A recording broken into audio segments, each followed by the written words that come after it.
देखो रिकॉर्ड मैंने ऑन कर दिया है, वो ऑन हो गया है क्या? है ना? अब उसको लाइव कर दीजिए। हेलो स्टूडेंट्स आ गए।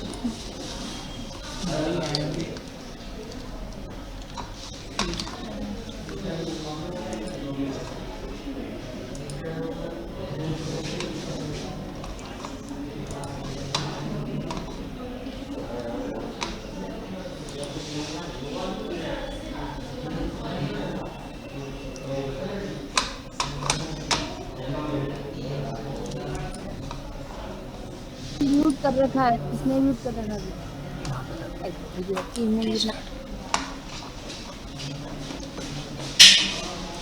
You are now unmuted.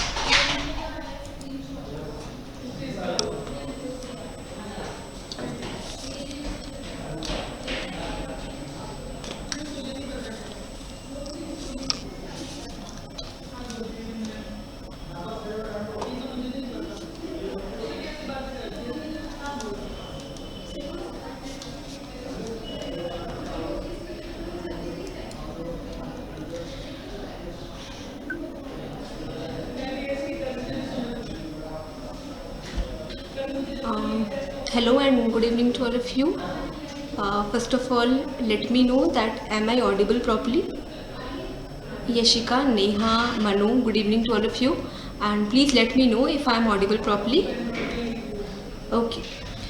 So from today we are going to start the Indian polity and the constitution part of your examination, that is SSC CGL examination and the banking also.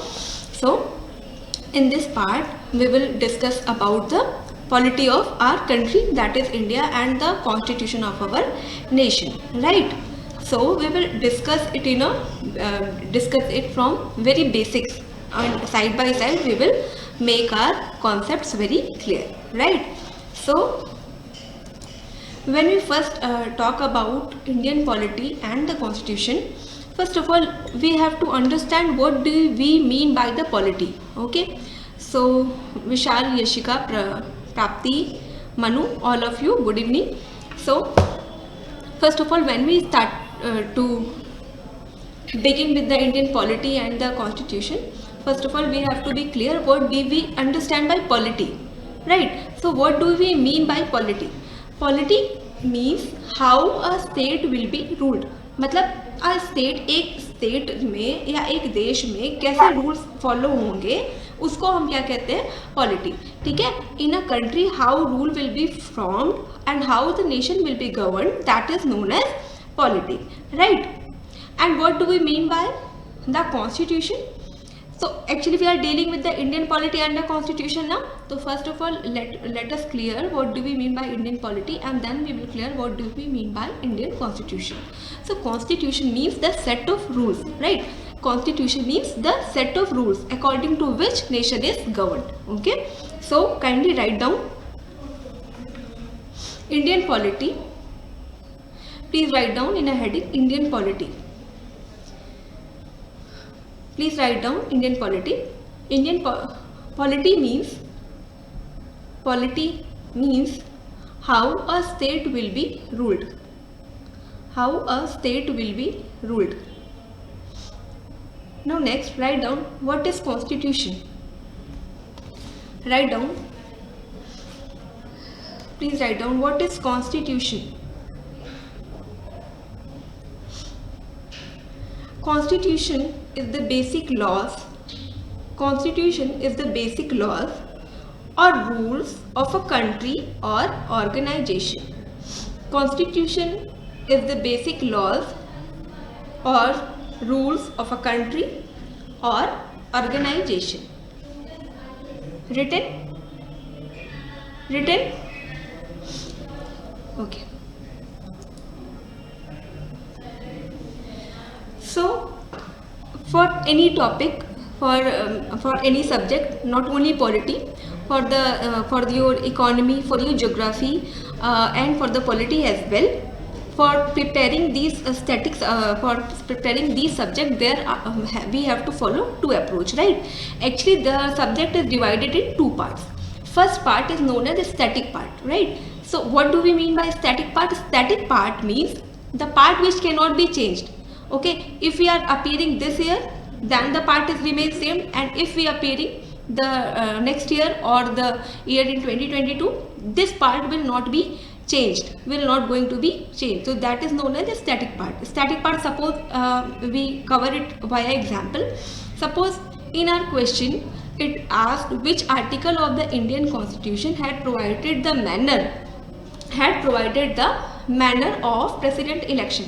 मतलब भारत के जो constitution है उसके कौन से article में president के election के बारे में कैसे कैसे प्रेसिडेंट का इलेक्शन होगा ये देखे रखा है, ठीक है। एंड तो अब ये जो पार्ट है, अब प्रेसिडेंट मान लीजिए प्रेसिडेंट का इलेक्शन 2020 में हुआ या 2025 में, लेकिन कौन सा आर्टिकल प्रेसिडेंट के इलेक्शन को गवर्न करेगा, it is not going to be changed. Okay, तो इस तरीके के जो क्वेश्चंस होते हैं इनको हम रखते हैं अपने स्टैटिक पार्ट में। अब जो दूसरा पार्ट होता है for any subject related to GS for general studies, दूसरा पार्ट है वो है आपका करंट का पार्ट। करंट का पार्ट मतलब वो पार्ट जो कि चेंज होता रहता है। जैसे अब हमसे ये पूछा जाए who is the president of India, तो हो सकता है कि अभी आपका प्रेसिडेंट कौन है, please tell me. This question I think is known by each and every one. Who is the current president of India? What is the right option?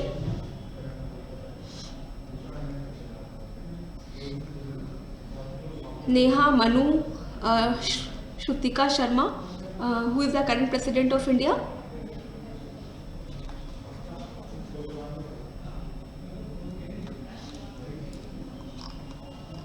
Okay. Vishal Upadhyay, no. Pranab Mukherjee is not the president of India. Swati, Manu, each and everyone has answered right. तो अभी मान लीजिए कि Ramnath Kovind ji, honourable Ramnath Kovind हमारे president है। Okay, तो it doesn't mean ना कि Ramnath Kovind will be the ever lasting president of India. हो सकता है उनके पहले कौन था, रामनाथ कोविंद जी के पहले कौन था, प्रणब मुखर्जी, उनके पहले में भी प्रतिभा पाटिल। तो this part is going to change, है ना। ये पार्ट क्या है, जो करंट का पार्ट है वो हमेशा चेंज होता रहता है। तो not for the polity, for the geography and for the economy as well.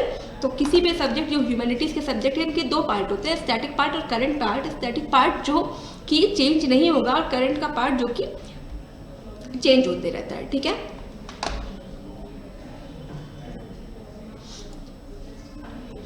तो अब जो हमारी 20 to 25 लेक्चर्स की जो क्लास होगी जिसमें we are going to cover the entire polity section of ours, इसमें हमारी अप्रोच होगी कि first of all we will focus on the static part, ठीक है। स्टैटिक पार्ट मतलब वो पार्ट जो कि चेंज होने नहीं जा रहे हैं। तो static part will be related to the constitution, यानी कॉन्स्टिट्यूशन के जो पार्ट्स हैं, कॉन्स्टिट्यूशन में किसी चीज़ के लिए क्या कहा गया है, how the constitution is dealing with that part is known as the static part. इसको पहले मतलब जो हमारे अपकमिंग 20 to 25 लेक्चर्स होंगे, we will cover all those static part in a thorough manner. After then we will relate all those static part with the current affairs. Okay, so it will be much more convenient for us to solve all those MCQs which are going to ask in our examination. तो पहले हम static part करेंगे and then we will relate all our static part with our current affairs, right? And then we have to solve as much as possible the current affairs, the MCQs. Okay, so what I am going to do, each and every Wednesday I guess you all are providing MCQ मतलब MCQ sheet ना, each and every Wednesday in the evening or on the Thursday we are giving you the MCQ sheet. On the same day I will provide you MCQ sheet of 20 to 25 questions. Vishal is saying नहीं मिलता. Okay, I will ask to the institute that I am going to provide the 20 to 25 MCQ list. Okay, 20 to 25 MCQ list based on the polity. ठीक है. Our class is going to held on each and every Thursday and Friday, right? So before the class, okay, before the class I am going to give the MCQ sheet to the institute and they will deliver it to the you people, and I will not going to give the answers in that MCQ sheet. Okay, I am not going to give the answers, मतलब मैं उसमें answers नहीं दूंगी, I will just only mention the questions with their options. Okay, So what we have discussed in our class on Thursday and Friday, I am going to make the MCQ on that lecture, and I will give the MCQ to the institute, and you guys have to solve all those MCQ. And when we start our lecture, first of all we will going to solve those MCQ, those 20 to 25 MCQ, so that कि our topic is going to मतलब पूरी तरीके से वो हमारा जो topic है वो अच्छे से क्लियर हो जाए, ठीक है। तो सबसे पहले हमारी अप्रोच क्या होगी कि हम अपना स्टैटिक पार्ट पढ़ेंगे, ठीक है। स्टैटिक पार्ट पढ़ने के बाद we will relate our static part with our current affairs, and उसके बाद हमें सॉल्व करने हैं बहुत सारे MCQs. We will conduct the test also, but what my approach is कि before each before Thursday, if Thursday is our class is going to on Thursday, then on Wednesday I am providing you the MCQ sheet, जिसमें कि जो हम Thursday Friday को पढ़ेंगे उसके 20 to 25 questions I will give you all, and without giving the answers. You all have to solve those questions, and before the class first of all we will discuss those questions, and then we will start the new topic. Okay, I think this approach will be very very useful for us because we all have to solve the MCQs, right? So जितने हमारे MCQs solve हो जाएंगे that will be beneficial for the us. And second, what I would like to do, what I would like you people to do, that when I am providing the MCQ list, please make a folder, okay, and attach these sheets in that particular folder, so that before the examination if you revise these particular sheet, okay, these particular questions मतलब on your मतलब before your examination, so many topics are going to be cleared. Because what happened now, if we just read the notes or if we just read the book in a line by line manner between the lines, it will मतलब get boring, and we are not able to give the correct answer in our examination. But when we revise the thing in the question manner, then our brain is going to catch it very fast pace, okay. So what I would like कि please attach these MCQ sheet in a particular folder, so that before the examination you can revise the MCQ sheet only. Then I think to मतलब 60 to 70% of your revision can be covered by these sheets, right? So please try to solve those MCQ, okay. If any confusion arises, we will discuss it on the class before starting the next lecture, and we will discuss each and every questions with their answers and with the proper explanation, so that our मतलब that particular topic will be cleared in a easy manner, right? Clear?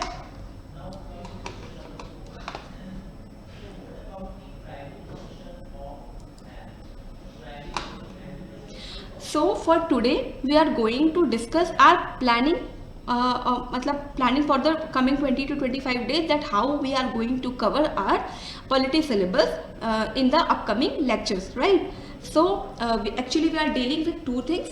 First is Indian Constitution,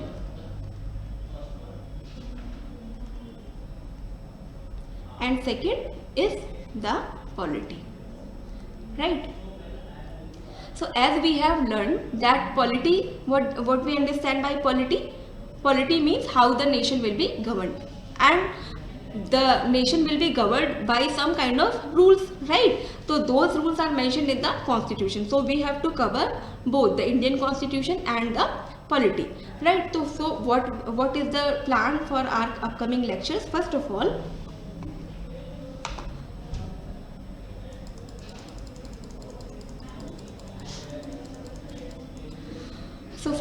in our very first lecture we will discuss about the formation of constitution.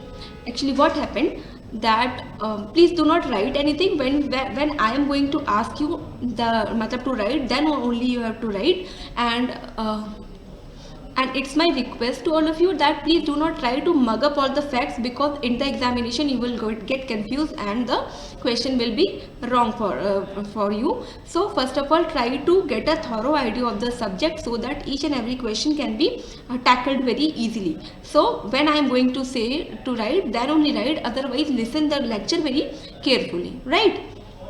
So what happened that our country is colonized by आप country, can any people name which country has colonised India before, मतलब we got independence on 15th August 1947, and before 15th August 1947 which country has colonized India?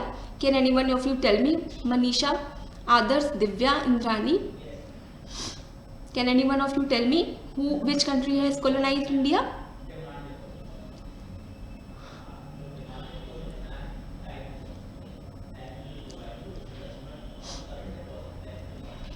You can answer.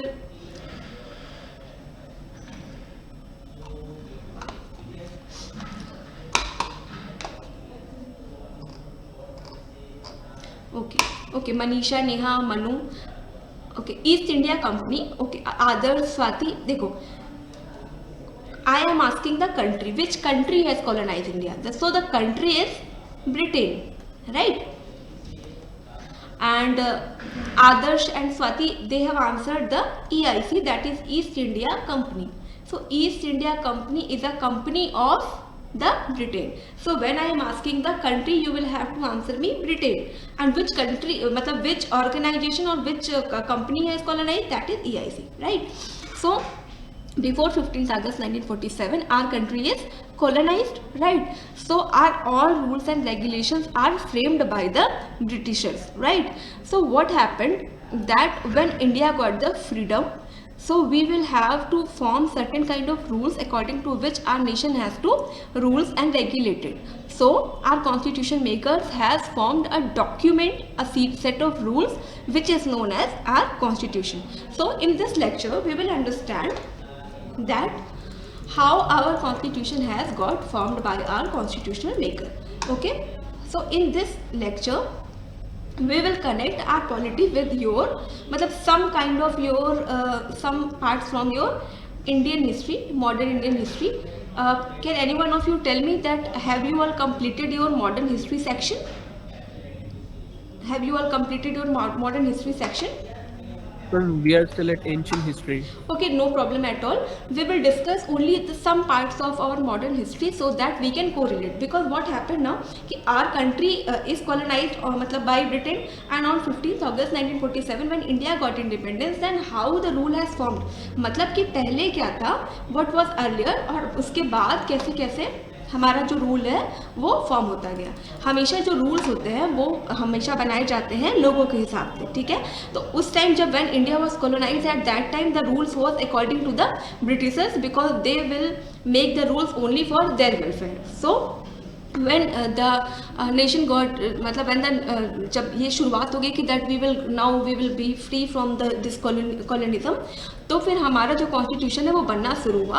अब हम इसमें यहाँ पे ये समझेंगे कि पहले क्या क्या चीज़ें थी जो कि एक्सप्लॉयटेटिव थी और क्या चीज़ें ऐसी थी जिसको हमने बेस बनाया अपना कॉन्स्टिट्यूशन बनाते वक्त, ठीक है. किन चीज़ों को बेस बनाते हुए हमारा कॉन्स्टिट्यूशन बनाया गया. ओके, इसमें हम ये भी ये सारी चीज़ें कवर करने वाले हैं. तो इसमें जो कुछ पार्ट्स हमारे वो होंगे मॉडर्न हिस्ट्री सेक्शन से, और उसको हम रिलेट करते हुए ले आएंगे आपको 15 अगस्त 1947 when India got freedom. उसके बाद 26 ऑफ जन 1950 कि जब से हमारा कॉन्स्टिट्यूशन क्या हुआ कि वो मतलब कि जब से हमारी कॉन्स्टिट्यूशन का इनेक्टमेंट हुआ, ठीक है. इनेक्टमेंट का मतलब कि इनेक्टमेंट का देखो, एक होता है एक्ट, ठीक है, और एक होता है इनेक्ट.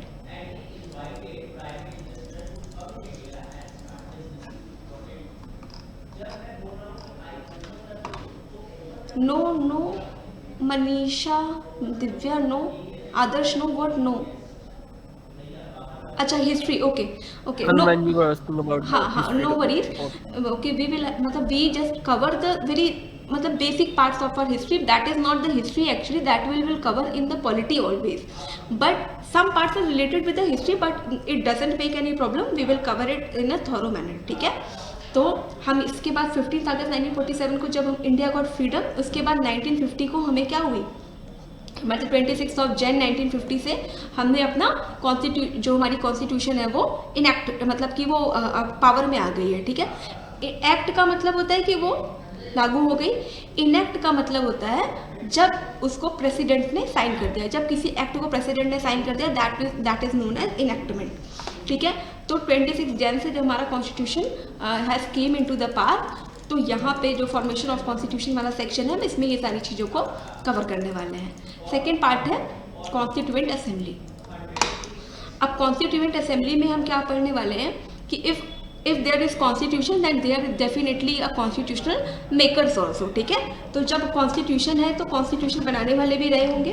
तो जब भी कोई लॉ बनाया जाता है, अभी भी आप you have seen in newspaper कि जब भी when we form laws we will form some kind of committees, है ना, बहुत सारी कमिटीज़ बनती हैं।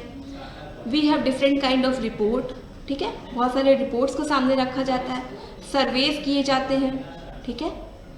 तो इस तरीके से कॉन्स्टिट्यूएंट असेंबली जब हमारा कॉन्स्टिट्यूशन बनने लगा तो यहाँ पे भी बहुत सारी आपस में कमिटीज़ बनाई गई होंगी। उन कमिटीज़ ने क्या क्या रिपोर्ट दी, कैसे कैसे सर्वे किए गए, क्योंकि अब जो हमारा लॉ बनाना था वो हमें अपने लोगों के लिए बनाना था, ठीक है।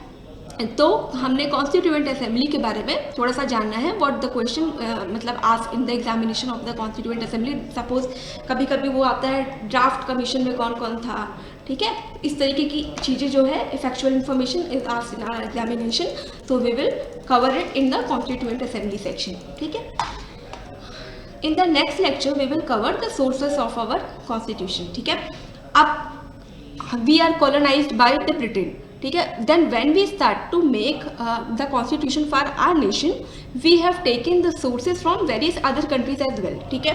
अब जैसे अब हम अपने अगर मान लो कि हम कोई बुक ही लिखना है या हमें कोई भी एक आर्टिकल लिखना है या कोई ऐसे लिखने जा रहे हैं, तो हम क्या करते हैं, बहुत सारी बुक्स का बहुत सारे लोगों से हम रेफरेंस लेके अपने ऐसे वगैरह को लिखते हैं। तो अब तो यहाँ पे कॉन्स्टिट्यूशन बनाया जा रहा था, तो they have taken the sources from various others nation, मतलब कि अमेरिका से उन्होंने लिया, अमेरिका का कॉन्स्टिट्यूशन उन्होंने जो कॉन्स्टिट्यूशन मेकर्स हैं उन्होंने पढ़ा, जापान के कॉन्स्टिट्यूशन को पढ़ा, जर्मनी के कॉन्स्टिट्यूशन को पढ़ा, और इसको स्टडी करने के बाद मतलब बहुत सारे अदर नेशन के भी इनको स्टडी करने के बाद ये देखा गया कि इनके कौन से ऐसे पॉइंट्स हैं which suits in our Indian circumstances, जो हमारे भारत का सर्कमस्टांसेस है उसमें ऐसे ऐसे कौन से इनमें से आर्टिकल्स हैं जो हम अपने कॉन्स्टिट्यूशन में इम्बाइब कर लें, ठीक है। तो in the sources of constitution we will learn about कि हमारा जो कॉन्स्टिट्यूशन बना है वो हमने और किन किन नेशन से क्या क्या हेल्प ली है, okay.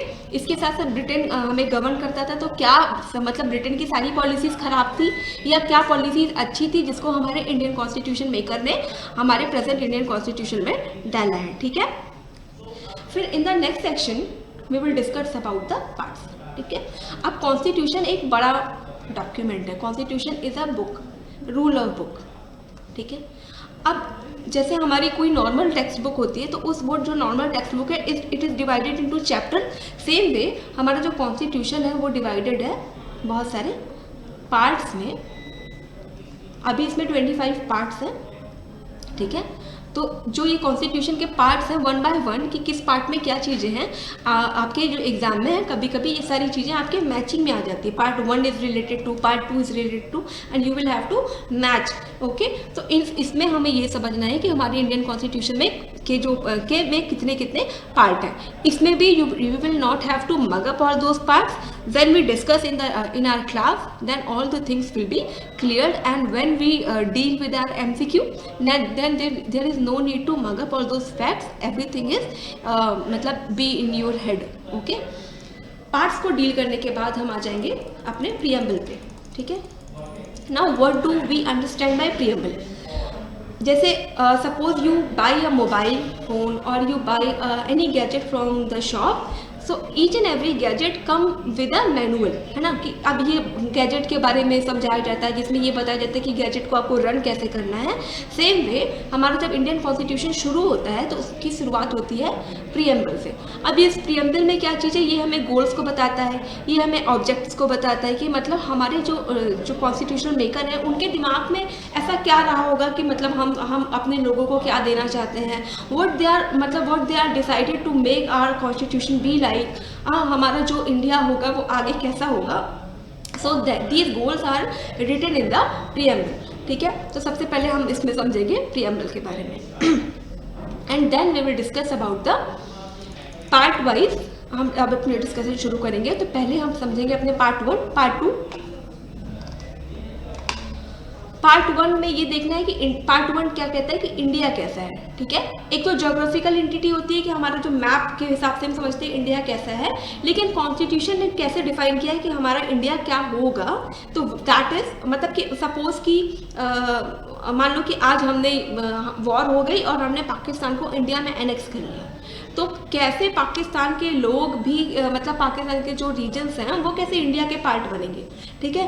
How the state has been formed in our country, that is dealt with in part 1, ठीक है। तो India and its state is dealing in the part 1, तो हम पहले पार्ट 1 को कवर करेंगे and part 2 and citizenship act एक ही लेक्चर में हमको उसको कवर करना है। मतलब who is going to the citizen of India in मतलब आप लोगों में से कौन कौन भारत का सिटीजन है, किसको लगता है दैट ही और she is not the citizen of India? Neha, Divya, मैं नहीं हूँ। Vishal, why you are not the citizen of India?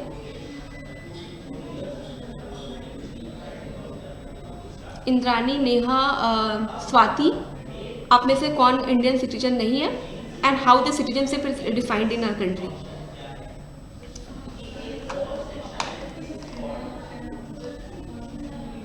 मैं अच्छा, you are from Nepal, okay okay okay right. तो अब हमारे यहाँ जो सिटीजनशिप है वो कैसे दी जाती है, ठीक है। कौन इंडिया का सिटीजन होगा, पहले तो बाई मतलब हमें इसमें समझना है कि अगर कोई जो कोई baby if a baby is मतलब got birth in India, so if he और शी इज इंडियन सिटीजन और नॉट। अगर कोई रिफ्यूजी है, मान लो कि कोई बांग्लादेश में था और अब वो इंडिया में आ जाए, ठीक है, तो क्या अब वो इंडियन सिटीजन होगा या नहीं होगा? So that these things we will have to cover in the citizenship और the part two of our lecture कि मतलब इंडियन सिटीजन कौन होगा, कैसे बनते हैं। सपोज कि आज अगर बांग्लादेश हमारे में आ जाए, India has annexed the Bangladesh, तो क्या जितने भी बांग्लादेश के रहने वाले लोग हैं that will become the part of our Indian, मतलब कि वो बांग्लादेशी ना होके क्या वो इंडियन हो जाएंगे? So these things we will cover in this section, मतलब which is dealing with the citizenship act. और अभी आपने देखा होगा कि कितना सारा अप्रोर होके रखा है नेशन में सिटीजनशिप को लेके। तो in a brief manner we will discuss what is relevant for our examination in the citizenship part, right. After that we will discuss about fundamental right, ठीक है। Actually our nation is colonized by मतलब other nation, तो उन्होंने जो भी welfare की scheme बनाई वो वही बनाई जो उनके लोगों मतलब उन लोगों को सूट करती थी। So when we have formed our constitution, so our constitution maker have decided that we should provide at least some kind of right to our people, कि मतलब जो कि उनसे कभी भी आर्बिट्री मैनर में आप ले नहीं सकते, ठीक है। देखो फंडामेंटल का मतलब क्या होता है, why they are not written right only. Fundamental मतलब कि इन एन आर्बिट्री मैनर, जब आपका मन होगा आप ले नहीं लोगे, ठीक है। अगर गवर्नमेंट क्या होती है हमसे फंडामेंटल राइट को लेती है इन आर्बिट्री मैनर, तो हम सुप्रीम कोर्ट जा सकते हैं। तो फंडामेंटल राइट क्या होता है, that we will discuss in our this lecture की what do we understand by fundamental right. कौन कौन से ऐसे राइट हैं जो कि कॉन्स्टिट्यूशनल मेकर्स को लगे कि एटलीस्ट इतने राइट तो किसी भी मतलब सिटीजन के पास होने ही चाहिए to live a dignified life. और ये सारी चीज़ें हमें दी किस लिए गई थी, ताकि हम एक प्रिविलेज और डिग्निफाइड लाइफ को जी सकें। कि बिकॉज कि मतलब कि जब ma'am part 2 is also related to the citizenship. So part 2 and citizenship act में हम कंबाइंड करके इसको अच्छे से समझेंगे, ठीक है। तो फंडामेंटल राइट में फंडामेंटल राइट जो है वो रिलेटेड टू पार्ट 3, ओके। तो इसमें हमें ये समझना है कि ये फंडामेंटल क्यों है और ऐसे कौन कौन से राइट हैं which are necessary for our people to live a dignified life which has given by our constitutional maker. जो उनको लगा, कॉन्स्टिट्यूशनल मेकर्स को लगा कि at least people of India need these right to live a dignified life, okay. Now next is DPSP. In the DPSP, that the full form is Directive Principle of State Policy.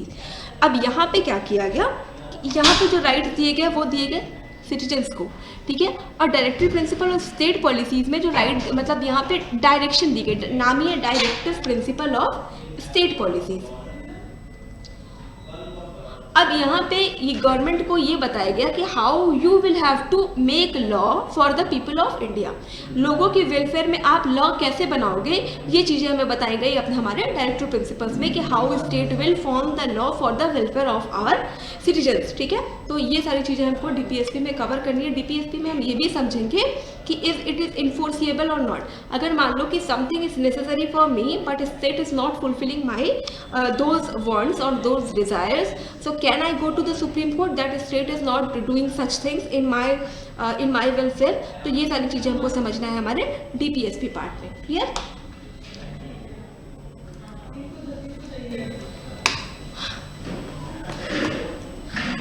उसके बाद हमें देखना है हमारा जो नेक्स्ट टॉपिक होगा, it is in bold but या this is the next topic. हमेशा राइट के साथ हमारी कुछ ड्यूटीज़ भी कॉन्स्टिट्यूशन ने दे के रखी हैं कि which we have to follow, मतलब ऐसी कौन कौन सी चीज़ें हैं कि जो हमारे ऊपर ऑब्लिगेशन डालती है that we should have to follow. And इसमें हम ये भी समझेंगे कि अगर सपोज इसमें ड्यूटी दी गई कि हमें we will have to respect our Indian flag, ठीक है, we will have to give education for the children from the age to 16 to 14। तो अगर कोई सिटीजन अपनी ड्यूटी को फुलफिल नहीं करता है then what kind of action state is going to take, और इससे क्या क्या क्वेश्चंस हमारे एग्जामिनेशन में आते हैं that we will cover in the fundamental. तब तक ये तीन चीज़ें हमें fundamental right, DPSP, fundamental duty and हाँ one more thing our preamble. ठीक है, इससे आपका अगर हम ये तैयार कर लेते हैं at least each and every year the questions are definitely from the fundamental right और the DPSP from the fundamental duty and preamble. तो ये चारों सेक्शन ऐसे हैं जिनको हमको कवर करने के बाद एटलीस्ट मतलब इसे क्वेश्चन आना ही आना होता है। तो we will have to cover it in a very thorough manner, in a detailed manner कि हमारा इससे क्वेश्चन कभी भी गलत नहीं होना चाहिए बिकॉज वी आर श्योर ना कि इससे क्वेश्चन आने ही आने हैं। Next, in our next lecture we will discuss about the Indian Parliament। अब इंडियन पार्लियामेंट का नाम तो सुना होगा ना, we will have seen the discussion in our national television on the parliament in the Lok Sabha and in the Rajya Sabha। So in this lesson we will discuss about the Indian Parliament। Indian parliament में हम लोकसभा को भी देखेंगे फिर राज्यसभा में देखेंगे कि एक तो पहले ये समझेंगे कि लोकसभा में मेंबर ऑफ पार्लियामेंट्स कैसे सिलेक्ट होते हैं, ठीक है, how they discuss, who is going to be sit in, मतलब ऐसा तो नहीं है ना कि किसी का भी मन होगा वो आ जाके बैठ जाएगा, ठीक है। तो क्या ऐसे रूल्स और रेगुलेशन है to become a member of parliament in Lok Sabha और इन राज्यसभा। और दूसरी चीज़ हम ये भी देखेंगे हमारे पास दो दो क्यों है, why there is bicameral, मतलब how why we need Lok Sabha and Rajya Sabha both, ठीक है। तो किस तरीके के काम लोकसभा में होते हैं और किस तरीके के काम राज्यसभा में होते हैं और किस तरीके के क्वेश्चंस हमारे एग्जाम में पूछे जाएंगे related to the Lok Sabha and the Rajya Sabha, ठीक है। In our next lecture we will discuss about the majority. अब ये मेजॉरिटी क्या होती है?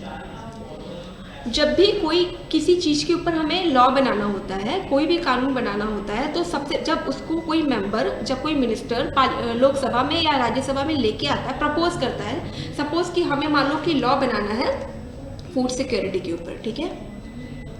हम ये बोलते हैं, हमारा जो मिनिस्टर है वो ये देखता है कि इंडिया में बहुत सारा जो है माल न्यूट्रिशन है और बहुत सारे लोग क्या है डाई आउट ऑफ हंगर, ठीक है। तो वो प्रपोज करेगा पार्लियामेंट में कि हमें एक मतलब एक कानून बनाना चाहिए कि हम एटलीस्ट अपने जो 67-68% लोग हैं इनको हम सबको राइट टू फूड देंगे, सबको खाना मिलेगा, ठीक है। तो जब कोई चीज़ प्रपोज की जाती है पार्लियामेंट में तो हम इसको कहते हैं बिल, ठीक है। और जब वो चीज़ पास हो जाती है पार्लियामेंट से तो हम उसको कहते हैं एक्ट। पास होने का मतलब क्या है कि जब प्रेसिडेंट उसको मतलब साइन कर देगा, ठीक है। क्या बोलते हैं, जब प्रपोज की जाती है, जब कोई मिनिस्टर बोलता है कि हमें ये इस तरीके का कानून बनाना चाहिए, तो जब तक उस पर डिस्कशन होगा तब तक हम उसको बोलते हैं बिल, और जब वो कानून बन जाता है तो इट बिकम एक्ट। अब कोई बिल पास कैसे होगा, ठीक है। अब हमारे लोकसभा में how many members are in Lok Sabha, can anyone of you tell me how many members are there in Lok Sabha? Kritika Hariharan, can you tell me how many members are there in Lok Sabha? Kritika Hariharan, you have to tell me. Kritika Hariharan, you have to tell me how many members are there in Lok Sabha. No. no, no, not 243. I'm asking about Lok Sabha. Indrani and others had given the correct answer, that is 545. ठीक है, इन लोक सभा हमारे कितने member है? 545. No, it's not Indrani, it's Indranil. Sorry, Surely. Indrani, right. Okay, Kritika Harian, कोई no worries, you मतलब it's okay. तो in Lok Sabha we have 545 members and in Rajya Sabha we have 245 members. Okay, so अब total तो हमारे पास 545 members है और हमने कोई बिल लाना है, और मतलब हम बिल लेके आता है कोई मिनिस्टर और वो सोचता है कि इस बिल को हम क्या कर दें, हम इसको एक्ट बना लें। तो अब उस बिल को क्या कराना होगा, हमें पास कराना होगा। और पास कराने के लिए कभी भी किसी एक चीज़ पे सारे लोग एग्री करें, इज़ दैट पॉसिबल? मान लो कि मैं यहाँ पे एक पोल करूँ कि non vegetarian food is very good ना, सो मतलब यहाँ पे भी क्या होगा कि मतलब बहुत सारे जो है व्यूज़ हैं वो डिफरेंट आएंगे कि नहीं कोई बोलेगा कि नहीं वेज अच्छा है, कोई बोलेगा नॉन वेज अच्छा है। ठीक है, तो अब किसी बिल को पास कराने के लिए हम क्या करते हैं, मेजॉरिटी सिस्टम पे जाते हैं कि ज़्यादातर लोग किसको बोल रहे हैं कि मतलब वो यस बोल रहे हैं और नो बोल रहे हैं। ठीक है, तो वहाँ पे हम मेजॉरिटी सिस्टम में जाके अपने बिल को पास कराते हैं। अब क्या होता है कि जो हमारे कानून होते हैं वो डिफरेंट टाइप के होते हैं, मतलब laws are of different type. ठीक है, तो जब लॉज डिफरेंट काइंड के होते हैं तो वहाँ पे हम जो मेजॉरिटी डिसाइड करते हैं वो भी डिफरेंट टाइप की होती है। मतलब ऐसा होता है कि कुछ लॉज को इस तरीके की मेजॉरिटी से पास होना है, कुछ लॉ को इस मेजॉरिटी से पास होना है, और वो जो मतलब क्राइटेरिया गिवन है हमारे कॉन्स्टिट्यूशन में कि वो जो मेजॉरिटी है how we will calculate it. Okay, how we will calculate those kind of majority, it is given in our constitution. So in this section we will discuss about the types of majority and how the majority is calculated. Okay, इसमें हम 3 तरह की majority की बात करने वाले हैं, simple majority, absolute majority and special majority, और उनके डिफरेंट टाइप्स और उनको कैलकुलेट करने का तरीका। राइट, फिर हमारे नेक्स्ट लेक्चर में we will discuss about the types of bills. हमने अभी बात की ना कि जब कोई चीज़ हमें पार्लियामेंट में हम लाते हैं कि इस पर लॉ बनना चाहिए तो वो बिल्स होते हैं, तो उसमें भी डिफाइंड टाइप्स हैं कि मतलब कोई हमें लॉ बनाना है तो वो कौन से टाइप में आएगा। तो जब हम बिल का टाइप डिसाइड कर लेंगे तो वो समझ में आता है कि किस तरह की मेजॉरिटी यहाँ पे चाहिए इस तरीके के बिल को पास होने के लिए। तो first of all we will discuss about the types of majority, then we will discuss about the types of bills, and in the next lecture we will discuss about the session of parliament. So what do we understand by session of parliament? अगर session of parliament दे के रखा है इसका मतलब ये हुआ कि जो हमारी पार्लियामेंट है वो 365 डेज वर्क नहीं करती है। ठीक है, हमारी जो पार्लियामेंट है वो 365 डेज नहीं वर्क करती है, तो हमारा जो कॉन्स्टिट्यूशन है उसने सेशन बना के रखा है। How many sessions are there? Can anyone of you aware about the session? 3 summers. Okay, we will discuss it in a very thorough manner. What about the sessions and all? जैसे कि एक आपका budget session हो गया, Indraneel, what is that? Session मतलब देखो हमेशा हमारा पार्लियामेंट वर्क नहीं करता है, तो हमारे सेशन का मतलब होता है एक तरह से आप समझ लीजिए क्लासेस। ठीक है, क्लासेस, या आप ये समझ लो कि कब वो पार्लियामेंट वर्क करेगी। तो अभी हमारे इंडियन कॉन्स्टिट्यूशन में 3 सेशन की बात की गई है। ठीक है, एटलीस्ट 3 सेशन बनाए जाते हैं जिसमें कि they will discuss about the bills, about the acts, about the progress of our laws and other thing. तो वो 3 सेशन कौन से हैं जिसमें पार्लियामेंट हैज़ टू मतलब member of the parliament has to present in the Lok Sabha और in the Rajya Sabha. मतलब इसमें हमारे कॉन्स्टिट्यूशनल मेकर ने सोचा कि each and every time if each and every member is sitting in the parliament then they will not be aware that what is going in the country। ठीक है, अगर वो हर समय पार्लियामेंट में बैठेंगे, अब पार्लियामेंट तो दिल्ली में है और मेंबर ऑफ द पार्लियामेंट हो सकता है यूपी का हो सकता है मेंबर ऑफ द पार्लियामेंट जो हमने सिलेक्ट किया वो एमपी का हो। तो कॉन्स्टिट्यूशन क्या सोचती है कि सबसे पहले you will have to be in your constituent. आप जिस कॉन्स्टिट्यूएंट से इलेक्ट हुए हैं आपको वहाँ पे रहना है, वहाँ के लोगों की प्रॉब्लम देखनी है, और जब सेशन स्टार्ट होगा, सेशन मतलब जब आपको you will have to present in the parliament, जब आप पार्लियामेंट में प्रेजेंट होंगे then you will have to discuss about the problems what you have seen in your constituent. ठीक है, तब वो यहाँ पे सेशंस में आते हैं और उनके रिगार्डिंग बताते हैं कि किस तरह के लॉ की नीड है इस समय हमारे कंट्री में। ठीक है, तो सेशन ऑफ द पार्लियामेंट में वो they are present in the parliament and discuss about the problems of their constituents, right? Clear or not? अभी जस्ट वी आर डिस्कसिंग, मतलब just we are taking an overview of each and every topic and each and every मतलब each and in our coming classes we will discuss these topics in a thorough manner, right? And our next lecture is on the speaker of the Lok Sabha. Have you matlab who is the present speaker of Lok Sabha? Any one of you tell me. Yashika, you will have to tell me. Yashika, you will have to tell me who is the speaker of Lok Sabha. Lok Sabha, sorry. Who is the speaker of Lok Sabha? Juhi, you tell me. Who is the speaker of Lok Sabha? Right. Very good Yashika. Very good Kanika, Manu, Om Birla. Right. Very good.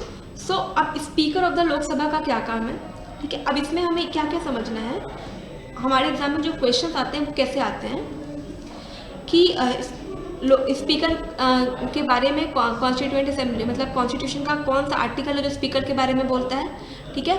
Questions ये भी पूछे जाते हैं कि अगर speaker किसी दिन absent हो तो उसकी जगह पे कौन बैठ सकता है, ठीक है? स्पीकर जो है वो कौन से पार्ट में दिया गया है, हमने किस कंट्री से स्पीकर को लिया है, मतलब कि एक स्पीकर होना चाहिए पार्लियामेंट में, ये और किस कंट्री में था जो कि हमारी इंडियन कॉन्स्टिट्यूशन ने लिया है। तो इस तरीके के क्वेश्चंस एग्जाम में पूछे जाते हैं। तो जब हम speaker of the Lok Sabha discuss करेंगे तो वी विल डिस्कस कि हमारे स्पीकर की नीड ही क्यों है, ठीक है? Why do not the people just come in the Lok Sabha और in the Rajya Sabha and discuss the bills and all. तो why there is a need of speaker, ठीक है?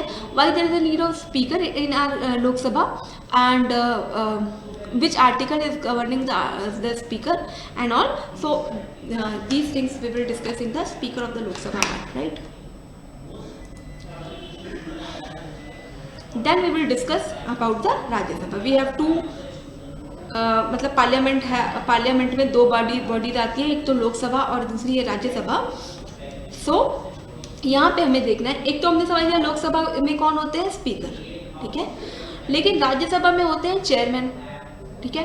तो यहाँ पे हमें ये समझना है कि लोकसभा में जब स्पीकर थे तो राज्यसभा में हमने चेयरमैन क्यों लाया, why there is not a speaker in the Rajya Sabha as well. तो what is the basic difference between the chairman and the speaker, ठीक है? तो यहाँ पे भी स्पीकर ला देते कॉन्स्टिट्यूएंट असेंबली, लेकिन यहाँ पे उन्होंने इंट्रोड्यूस किया चेयरमैन, ठीक है? तो चेयरमैन कौन होगा राज्यसभा का, कैसे बनते हैं चेयरमैन राज्यसभा के, और अगर चेयरमैन प्रेजेंट नहीं है तो वहाँ पे जो डिस्कशन होगी वो डिप्यूटी चेयरमैन हैंडल करता है। तो डिप्यूटी चेयरमैन को कैसे सिलेक्ट या इलेक्ट किया जाता है, ठीक है? वाई देयर इज चेयरमैन, ठीक है? Venkaiah Naidu is earlier, now Venkaiah Naidu, okay. नहीं, I am not asking who is the chairman of Rajya Sabha, I am just asking कि यहाँ वहाँ पे हमने क्या पढ़ा था, स्पीकर। लोकसभा में स्पीकर है तो राज्यसभा में चेयरमैन की क्या जरूरत थी, यहाँ पे भी हमने स्पीकर वर्ड क्यों नहीं डाल के रखा, वाई नॉट कॉन्स्टिट्यूशन में स्पीकर वर्ड डाल देते, why they have mentioned a chairman, right?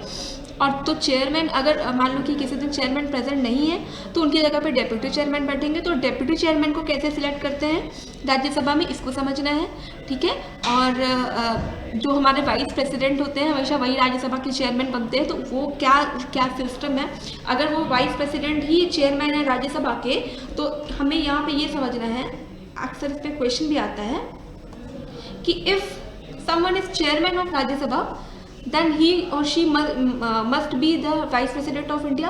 तो उनको सैलरी किस चीज़ की मिलती है, वाइस प्रेसिडेंट की मिलती है या चेयरमैन होने की मिलती है या डबल मिलती है, ठीक है? तो ये सारी चीज़ें हम समझेंगे अपने chairman and deputy chairman of the Rajya Sabha वाले पार्ट में कि ये क्या चीज़ें होती हैं और कौन कौन सा आर्टिकल है जिससे डील करता है और क्या चीज़ें अब तक एग्जाम में इनसे पूछी गई हैं। After then we will discuss about the union. India is the union of states. How many states are there? How many states are there in our country? 29. Very good. Shruti का answer 29. Others also, Manisha also.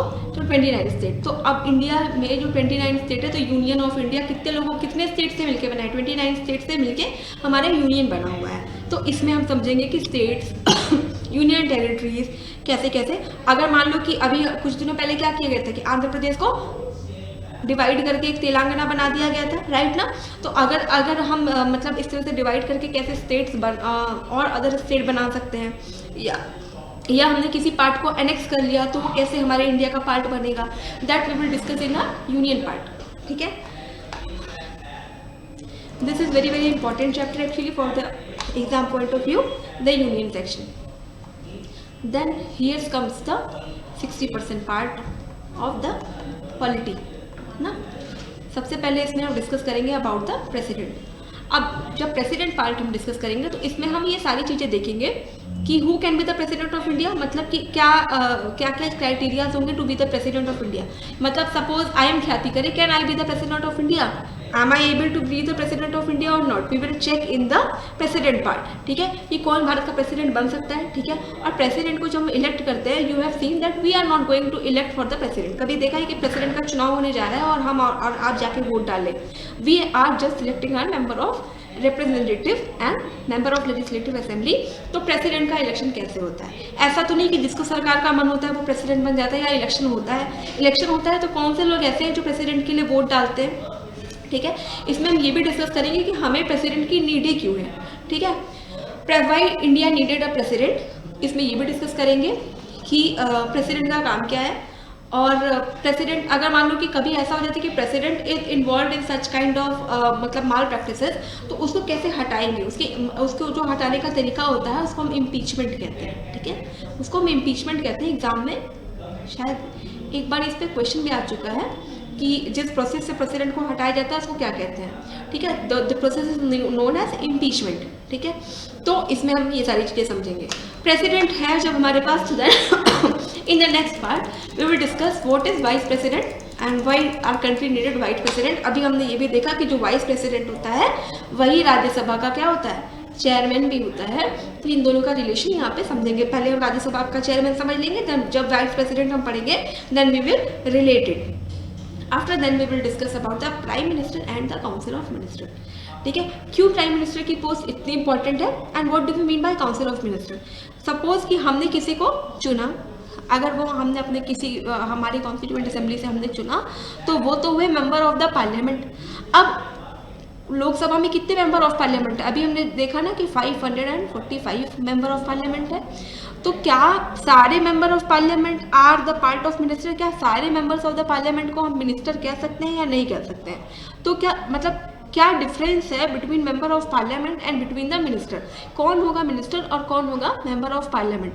अगर हमने किसी को चुन लिया तो हमने अपने मिनिस्टर को चुना है या मेंबर ऑफ पार्लियामेंट को चुना है, ठीक है। And who is going to be the minister, तो इसमें हम ये सारी चीज़ों को कवर करेंगे। Who is the minister and who select the minister and how the prime minister is going to be appointed, right. तो we do not elect for the prime minister, we are just recruiting, मतलब we are just selecting the member of the parliament. So how prime minister is going to be appointed in our nation, ठीक है। जब हम member of the parliament को चुनते हैं तो prime minister कैसे अपॉइंट होता है ये हमें समझना है अपने prime minister and the council of minister वाले पार्ट में। So I am thinking I am very sure that you all know who is the current prime minister of India. Who is the current prime minister of India? Who is the prime minister of India? Modi ji, great. Okay. Kritika, good. GD, okay. It is a easier one. And okay. In the next lecture, we will discuss about the state legislative assembly. In the union, we have Lok Sabha and the Rajya Sabha. But what happened in our state have state legislative assembly. India is a union of 29 states. We have discussed it. मतलब before some time we have discuss that India is a union of 29 states. अब उन states में जैसे कि suppose I am from UP, suppose Manisha is from MP, suppose, है ना। तो जो हमारे अपने स्टेट है वहाँ पे रूल्स और रेगुलेशंस कैसे बनते हैं, वहाँ उनका डिस्कशन कहाँ होता है, वो डिस्कशन होता है स्टेट लेजिस्लेटिव असेंबली में, ठीक है। तो यहाँ पे भी same process and procedure follow होता है या नहीं होता है, जैसे कि लोकसभा में होता है या जैसे कि राज्यसभा में होता है, या इनमें क्या डिफरेंस है, इसको समझना है। दूसरा, वहाँ पे बैठते हैं एमपी, तो यहाँ पे बैठेंगे MLA, member of legislative assembly. तो इनका सिलेक्शन कैसे होता है, वो is going to select the member of legislative assembly. And the last thing we will discuss कि some state have bicameralism. Bicameralism मतलब वहाँ पे दो बॉडीज हैं. एक तो लोग लेजिस्लेटिव असेंबली है, और दूसरा लेजिस्लेटिव काउंसिल है. तो how many states have legislative council? First. Second thing we will discuss कि हमें मतलब उन स्टेट को दो बॉडीज़ की जरूरत क्यों पड़ गई. Why do state needed two bodies, legislative assembly as well as legislative council. तो ये सारी चीज़ें, और इस पे हम क्वेश्चंस पे आते हैं. Which states do not have legislative council, sometimes they ask which states have legislative council, right. So this kind of question is asked in our examination. So we will deal it in a thorough manner in the state legislative assembly part, right.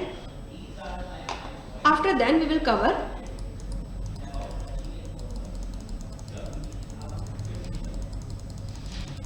the governor. ठीक है. Every state has a governor. तो इसमें हमें क्या क्या चीज़ें देखनी है. एक तो कौन सा आर्टिकल है कॉन्स्टिट्यूशन में जो कि गवर्नर को डील करता है. What are the similarities between governor and the president. Governor बनते हैं स्टेट में, प्रेसिडेंट हो गया सेंट्रल में. तो क्या सिमिलैरिटीज है गवर्नर और प्रेसिडेंट में. Why we need governor. ठीक है. If India has a president, India has a legislative council and legislative assembly, Lok Sabha, Rajya Sabha. Then why the need of the governor?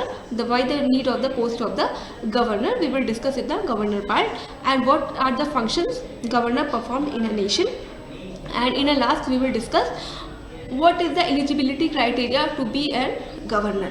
और दूसरी चीज़ हमें ये भी समझना है कि गवर्नर को अपॉइंट कौन करता है. ठीक है. मतलब is any election is conducted for the post of governor. क्या किसी तरीके का इलेक्शन होता है कि गवर्नर मतलब हमें आज जो इलेक्शन हो रहा है वो we will decide who is going to be the governor of UP. तो इसमें इलेक्शन होता है या सिलेक्शन होता है. अगर सिलेक्शन होता है तो कौन सिलेक्ट करता है, कौन बनाता है गवर्नर किसी को, और अगर इलेक्शन होता है तो कौन इसमें पार्ट लेता है. ठीक है. तो I think you must be aware कि गवर्नर को मतलब if we are electing our governor और नॉट, मतलब are we going to vote for the governor. क्या हम गवर्नमेंट के लिए वोट देते हैं गवर्नर के लिए? क्या हमारे यहाँ जो वोटिंग है वो गवर्नर के लिए होती है? नो. Others saying no. तो इसमें हमें थोरो मैनर में ये भी समझेंगे कि अगर हम इलेक्शंस नहीं होते हैं then how the governor is appointed. Indraneel also answered no. Great. After discussing about the governor we will discuss about the chief ministers. जैसे सेंटर में प्राइम मिनिस्टर है वैसे स्टेट में चीफ मिनिस्टर है. तो what are the similarities between chief minister and the prime minister. ठीक है. इनका इलेक्शन कैसे होता है, इनका इलेक्शन होता है भी है या नहीं होता है, कौन से आर्टिकल में चीफ मिनिस्टर के बारे में बताया गया है, ये सारी चीज़ें we will cover it in our chief minister part. Then we will discuss a very very important part that is Indian judiciary. इसमें हमें दो चीज़ें समझना है, supreme court and the high court. ठीक है. बाकी जो लोकल कोर्ट्स है या अदर कोर्ट्स है that is not important for our examination. So we will discuss only about the two, the supreme court and the high court. ठीक है. इनकी क्या, सुप्रीम कोर्ट में कौन जज बन सकता है, कौन जज नहीं बन सकता है. ठीक है. Eligibility criteria first. Second, what are the powers of the supreme court and the high court, right. उसके बाद ये कॉन्स्टिट्यूशन में इनके बारे में कहाँ मेंशन किया गया है. ठीक है. अगर सुप्रीम कोर्ट के क्या क्या पावर्स हैं और हाई कोर्ट के क्या पावर है. सुप्रीम कोर्ट क्यों एपेक्स बॉडी है, why we will call the Supreme Court at the apex body of the law in our country. ये सारी चीज़ें हम इसमें इंडियन जुडिशरी वाले पार्ट में हम इसको डिस्कस करेंगे. ठीक है. After completing this we will discuss about the पंचायती राज. अब सेंट्रल लेवल पे हम चुनते हैं अपने member of parliament. State level पे वी विल सिलेक्ट MLAs. तो पंचायत लेवल पे इलेक्शंस कैसे होंगे. ठीक है. विच बॉडी मतलब कौन सी इलेक्शन कमीशन है या some other bodies is there who is conducting और who is governing the elections of the panchayat. तो पंचायती राज में हम ये सारी चीज़ें देखेंगे कि जो पंचायत की इलेक्शंस हैं वो कौन कंडक्ट कराता है, who is the eligible person to stand in the panchayat election. ठीक है. और कौन पंचायत के इलेक्शन में वोट डालेगा, है ना. हु इज़ मतलब किसके पास अथॉरिटी है वोट देने की, क्या हम वोट दे सकते हैं या नहीं दे सकते हैं पंचायत के इलेक्शंस में. And in a very short note we will discuss why India needed a panchayati raj system. ठीक है. तो पंचायत की नीड ही क्यों है जब हमारे पास सेंटर भी है, हमारे पास स्टेट है. Why do we need panchayat, right. So in this part we will cover it these things in the Panchayati raj section. After covering this we will read some important articles, ठीक है। As we have discuss that constitution में है parts, ठीक है, parts है, और इस part में है आर्टिकल्स, अलग अलग पार्ट में आर्टिकल्स गिवन है, ठीक है। At present how many articles are there in constitution? Okay, please write down your homework. You will have to Google it. How many articles are there in Constitution? No, 485. Okay, 484. Different answers are there. So please write down a homework. Today you will have to Google out how many articles are there in present Indian Constitution. Actually, जब Constitution बना था तो articles ज़्यादा, मतलब कितने थे, और अभी जब कॉन्स्टिट्यूशन 2020 में आर्टिकल्स कितने हो गए. Actually we have a process called amendment, ठीक है. अभी समझते हैं इसको अमेंडमेंट क्या है. तो उसके थ्रू क्या होता है, आर्टिकल्स कम या ज़्यादा हो सकते हैं. तो अभी कॉन्स्टिट्यूशन में कितने आर्टिकल्स हैं, that you will have to Google out. Tomorrow when our class start, first of all I will ask you people कि पहले जब कॉन्स्टिट्यूशन बना था तब आर्टिकल्स कितने थे और आज की डेट में हमारे पास कुल कितने आर्टिकल्स हैं. तो इस वाले पार्ट में हम कुछ इंपॉर्टेंट आर्टिकल्स को स्टडी कर लेंगे कि which will important for exam point of view, जिससे कि क्वेश्चंस पूछे जा सकते हैं और किस तरीके के क्वेश्चंस एग्जाम में आएंगे. We will discuss in this important articles part. After then we will discuss about the article 368 और इम्पॉर्टेंट अमेंडमेंट. व्हाट हैपन कि जब भी कोई कानून बनता है हमेशा मतलब उस समय लोगों की क्या नीड है उसके अकॉर्डिंग कानून या लॉज बनाए जाते हैं, ठीक है. तो जो नीड है वो हमेशा बदलती रहती है. कभी मतलब अगर मान लो कि छत्तीसगढ़ में हमें कोई कानून बनाना है तो छत्तीसगढ़ के लोगों की नीड क्या होगी, that we should provide them food. मतलब हम बोलेंगे कि अगर छत्तीसगढ़ की सरकार बोले कि we will provide 5 kg rice to each and every people, that is the welfare for the that is the welfare measure for the Chhattisgarh residents. But if in Delhi मतलब अगर अरविंद केजरीवाल जी बोले कि हमें वेलफेयर करना है लोगों का और I will deliver 5 kg of rice to each and every people, तो यहाँ पे क्या है, यहाँ की जो नीड है वो डिफरेंट है. यहाँ के लोगों का वेलफेयर 5 kg ऑफ राइस से तो नहीं होना. यहाँ पर दिल्ली के लोगों को क्या चाहिए, pollution free roads and all those things. That मतलब कि जो वेलफेयर है वो that will be different for the Chhattisgarh and for the Delhi. तो इसी तरह जब कॉन्स्टिट्यूशन बना तो हमारे नेशन की नीड कुछ और थी, और जब आज कॉन्स्टिट्यूशन जब हमारे पास है तो नेशन की नीड चेंज भी हो रही है, ठीक है. तो जब चीज़ें बदल रही हैं, चेंज हो रही हैं, तो हमें क्या करना था, time to time we need amendments, यानी बदलाव, या चीज़ों को जब हम चेंज कर रहे हैं तो अमेंडमेंट करते हैं. तो अमेंडमेंट कैसे करते हैं, that is discussed in the article 368 की what are the procedure to amend the Indian constitution. उसका प्रोसीजर आर्टिकल 368 में दे के रखा है. और इसके बाद कुछ इंपॉर्टेंट अमेंडमेंट्स है जिससे क्वेश्चन आ सकता है और क्वेश्चन आ चुका है. We will discuss in the important amendment section, ठीक है. तो this is our planning for our classes, right. And what I have told you that each and every Wednesday, or मतलब if the class is in on Thursday, then I will provide the question sheet on Wednesday. You will have to solve all those questions, 20 to 25 questions which we have discussed in the class. And after, before starting the class for the next lecture, first of all we will discuss the questions which I have given, ठीक है. उसको हम discuss कर लेंगे and then उससे क्या होगा कि हमारा जो टॉपिक है that will B thoroughly clear. अब कुछ MCQs कर लेते हैं, कुछ MCQs कर लेते हैं फटाफट. Schedule means, okay, I haven't mention the schedule, sorry.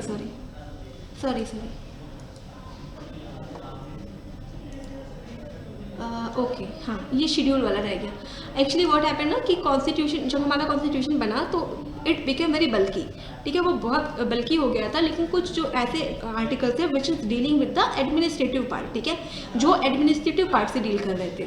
लेकिन कॉन्स्टिट्यूशन जब बल्की हो गया था तो एडमिनिस्ट्रेटिव चीज़ों से जो चीज़ें रिलेट हो रही थी and that is necessary for the welfare of our nation, उसको हमने क्या किया, कॉन्स्टिट्यूशन मेकर्स ने क्या किया कि उन चीज़ों को कॉन्स्टिट्यूशन के लास्ट में अटैच कर दिया, ठीक है. उसको कॉन्स्टिट्यूशन के लास्ट में अटैच कर दिया गया और इसको हम कहते हैं शेड्यूल, ठीक है.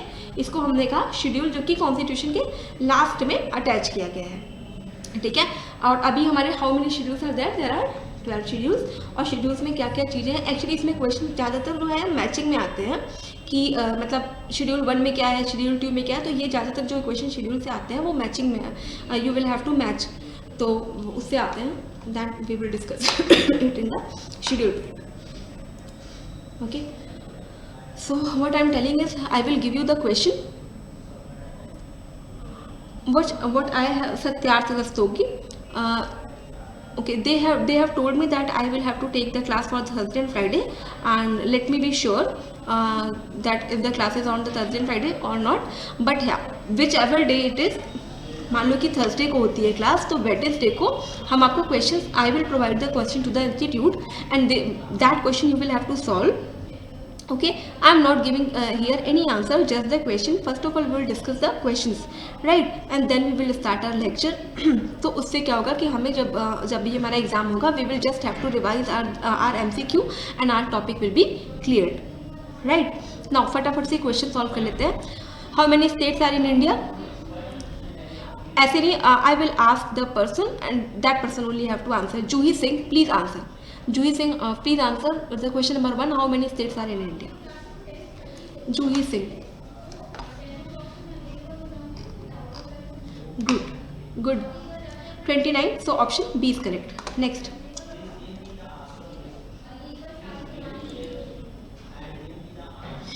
What is the capital of Telangana? Kritika Hariharan, please answer. What is the capital of Telangana? Kritika Hariharan, you will have to answer.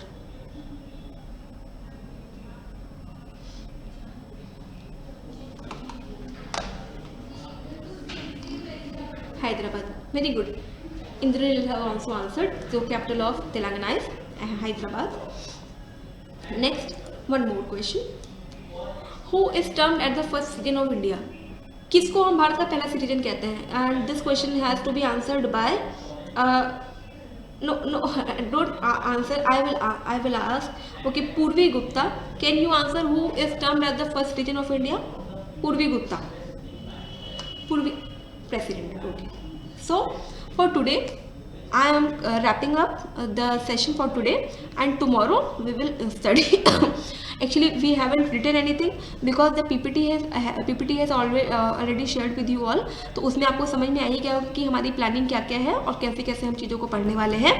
तो कल से please take a notebook with you, और कल से हम अपना जो पहला टॉपिक है फॉर्मेशन ऑफ द कॉन्स्टिट्यूशन उसको शुरू करेंगे, and after that we will discuss the MCQs also, right? Okay, clear? So yeah, this is the first class, Satyarth Rastogi. This is okay. For the SSC CGL, I will not recommend any book, because what are the needed, मतलब what is the need for the exam point of view, we will discuss in the class. And don't, मतलब for your best suggestion, I am saying कि आप किसी book पे जाने के बजाय we will have to cover, मतलब we will have to listen the lecture in a thorough manner, और जो हम MCQs आपको provide करेंगे, just solve those MCQs, read the class notes and solve the MCQs, and solve the last year question papers of the SSC CGL. That is much more relevant. Otherwise you will wasting your time कि सिर्फ आपको polity तो पास नहीं कराएगी और सिर्फ आपको history ही नहीं पास कराएगी. The question is ask in a combined manner ना. तो हम what for my side, I will going to deliver the lectures. You will have to listen the lecture carefully. You will have to solve the MCQs, and you will have to make a folder for the MCQ sheet which I am providing you, so that you can revise it in your last moment, right? So that's all for the today. Okay, ma'am, I'm okay. For the CHSL also, these lectures are very very beneficial, because हम जो है what I am doing is ना, I am starting the things from the very very very basics, so it can be covered for the SSC CHSL and for the CGL also. ठीक है, हम जो भी what I am doing is we will start from the basics. ठीक है, हम एकदम basic से लेके ऊपर तक जितने भी जहाँ तक कॉन्सेप्ट आपका जाता है, I am going to clear all those things. Okay, and you will have to solve the MCQ. आप previous year question, I am first of all what I am doing कि जो भी what I am discussing in the class, on the discussion of that particular topic, I am gonna frame some kind of MCQ for you guys, and you will have to solve those questions. First of all, we will solve these questions, and then in the last we will solve the previous year papers also. But हमारी जो strategy होगी वो अभी होगी कि हम अपना static part cover करेंगे, इसके बाद हम अपना करंट पार्ट कवर करेंगे, इसके साथ साथ हम MCQs भी सॉल्व कर लेंगे. जब ये सारी चीज़ें हो जाएंगी, then we will solve the previous year papers also. Right Indranil, right. तो पहले हम अपना स्टैटिक कवर कर लेते हैं, फिर उसके बाद हम अपना करंट अफेयर्स देख लेते हैं कि क्या क्वेश्चन हमारे करंट अफेयर से आ सकता है पॉलिटी पार्ट में. उसके बाद इन दोनों से रिलेटेड तो MCQ हम वीकली करते जाएंगे. जब when we will cover all those topics, then we will do the previous year papers. Right. And I think it is much more than sufficient for the GS part of the SSC CHSL as well as SSC CGL also. And when we're discussing the questions, हाँ GD please. Ma'am इसकी polity की weightage कितनी है SSC exam में? Because बेटा मतलब यहाँ पे हम एक चीज़ को तो नहीं बोल सकते ना, हर टॉपिक से they ask question from each and every topic. They ask question from the history, from the polity as well. तो हम ये डिसाइड नहीं कर सकते कि वेटेज कितना है. और अभी इन्होंने नया टर्म ला दिया कि कॉमन एलिजिबिलिटी टेस्ट आएगा, तो उसके बारे में भी अभी कुछ भी नोन नहीं है. तो we will have to be sure from our side. हम अपने साइड से अपना बेस्ट दे देते हैं. तो वॉट एवर मतलब कि वेटेज कितना भी हो, अगर we are giving our best, then there is no problem at all. Right ना GD? So Yes ma'am. Okay. हाँ, so I am closing for today, and tomorrow we will start from the formation of our constitution. So thank you so much for all of you, and all the very best.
Class over हो गया?